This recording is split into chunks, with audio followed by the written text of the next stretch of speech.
All right, here we go. Luenell, welcome back. Again. You've been busy doing interviews for VladTV since last time. Yes, thank you. It's Sinbad. You had John Amos a little earlier in the year. Yes. You got some more in the works also. We're not going to say who it is. Right. But there's some more Luenell VladTV interviews. Yes. In the works. Thank you. Yeah. The Sinbad one was great. Yeah, Sinbad was full of stories, wasn't he? Oh, yeah. He's got a million of them. Yeah, I'm sure there's a million more. Yeah. that we haven't covered yet. Mm-hmm. Well, let's go ahead and get into it. First of all, rest in peace, Mama Wayans. Really? She just died. Really? The age of 81. Wow. The matriarch of the Wayans family. The empire. Yeah.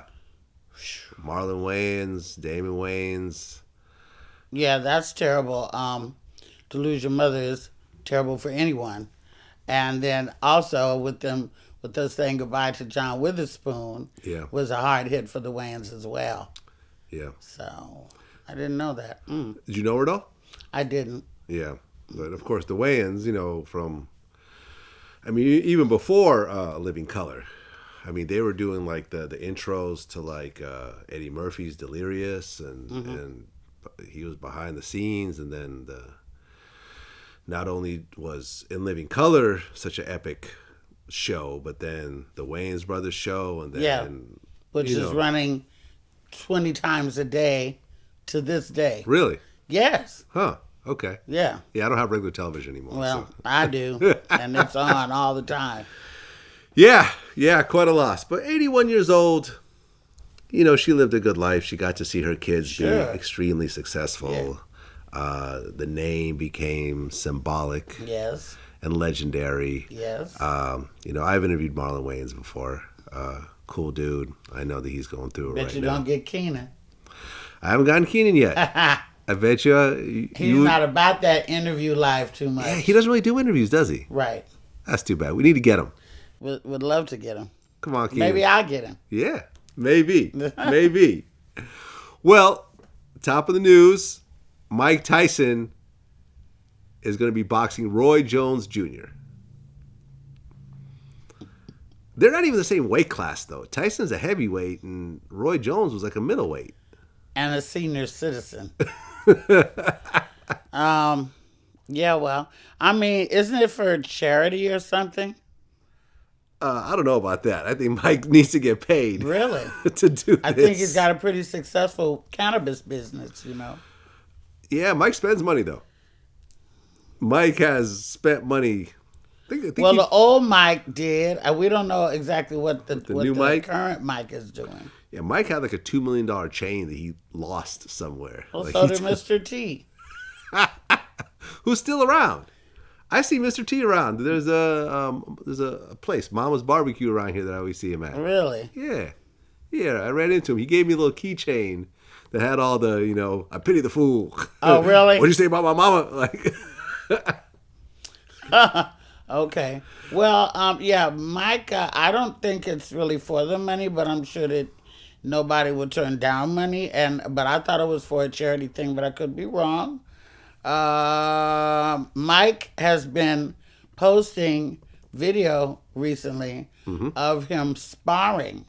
And might I say, Mike looks in tip-top shape. Yeah, well, Mike is 54.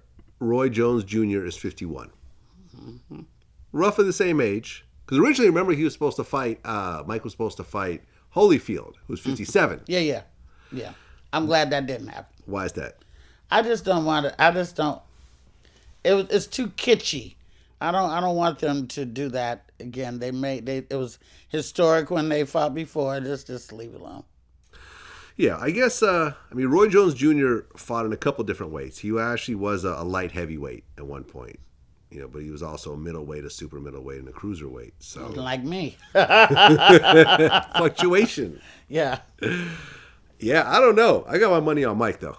Yeah, me too. I think Mike is going to kill him. Yeah, me too. I've seen him sparring recently. Like I'm saying, he looks tip-top shape to me. I wouldn't want to take a punch from him. I don't care if he was 81. I know, right? Have you met him before? No. Never. No. I met Mike one time. It was in front of a soul food restaurant in Inglewood. You meet a lot of people at these food spots. I Vlad.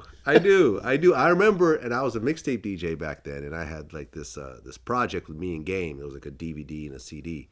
So I walk up to him and say, "Hey, Mike, I'm DJ Vlad. This is a mixtape that I did." He goes, "Oh, thank you. So you did this?" I said, "Yeah. This was done by you. Mm-hmm. You're the one who did this. Yeah. This is your project." And he just kept doing that over and over again. And I'm like, well, I don't want to piss this guy off, so I got to answer his question every time. But he asked me the same question about 7 times. So I'm like, well, okay. he wanted to make sure. He wanted to make sure that, no gray area here, no wiggle room. You said this is you. This is all you. You did it, right? Like you. Only you? Nobody backing you. Nobody you backing did it. Me. Just me. Right. I'm with you, Mike. That's why I'm like, Mike is wired a little differently. Well, that's okay. That's okay. That's okay. One of the all-time greats. That's right. Hope he doesn't hurt himself. No, he's going to be fine. Yeah? I've seen him sparring recently.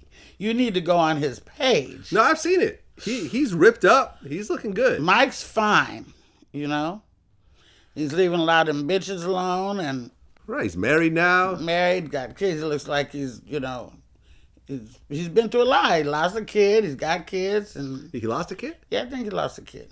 How? Look it up. You got your thing right there. I got my thing right here. Oh, okay. So in 2009, Mike Tyson lost his 4-year-old daughter for what the police said it was a tragic incident on a home treadmill. Wow. So anybody who's been through that can fight. So I think Mike's gonna be fine. So apparently she was playing on the treadmill and there was a cord underneath the treadmill, and I guess she put the cord around her neck and she basically got strangled by that cord. Wow, I must have missed this. I mean, this was 2009. It was 11 years ago. But, oh, man, to lose a 4-year-old. I remember he was just broke. He's been through a lot, and he's a good guy. His show that he did on Broadway, which I thought was going to be trash, was amazingly hilarious, directed by Spike Lee. Huh, you saw it? I did. You went? I did. Okay. It was amazing. And then they put it on HBO, And I mean, I just never would have thought. But he remembered his stuff. He was very colorful in describing the situations, back then. And his love for Customato and, what him and Robin went through and the mom and all that stuff. And he did it in a really shitty but really funny way. It was excellent. Kudos to you, Mike. That was a piece of work. Right. Remember, he had his own cartoon. Mike Tyson's Mysteries. You never watched that? No. That's actually good. Oh, wow. I liked it. Had a little ensemble. He had like this pet pigeon. No, I'm a Scooby-Doo girl. Well, it was kind of like Scooby-Doo. That's what I thought. It was like a Scooby-Doo sort of parody in a way, but with Mike Tyson playing himself. And that's like, for example, like I've always said this, and people will get on me on this, but whatever. Mike Tyson, who was this fearsome, crazy individual in his earlier days, as he got older, he kind of reinvented himself because people all loved him. He reinvented himself, started doing different things, started, calming down. He showed up in The Hangover, for God's sake. He was in The Hangover. He's got his own, the podcast is doing well. Yeah. Like you said, the Broadway show, the cannabis business and so forth, and everyone wants to work with him. Like, Suge Knight could have gone that same way. I don't know about that. I think so. If Suge Knight said, okay, my death row days are over, I lost the company, I'm going to be the cool guy that, changes my image. Yeah, but you just said everybody want to work with Mike. Everybody don't want to work with Suge. A lot of people want to work with Suge. Suge was such an interesting character. You mean then? Well, I'm saying if Suge stopped being Suge. Well, then he wouldn't be Suge. He would still be Part Suge. of Suge was the legendary, asshole that he was. I mean, Mike Tyson was legendary for punching people out. Well, that don't make him an asshole. That just make him not take no shit. But he'd fight people in public, like. Well, people were picking on him. Like, whose side are you on? If you're Mike Tyson, when you go out, motherfuckers, get up in your face, want to challenge you, want to talk shit, and Mike just want to go out and have a good time. And people was always in his face fucking with him. I know. People be in my face fucking with me. And I be wanting to punch somebody the fuck out, too.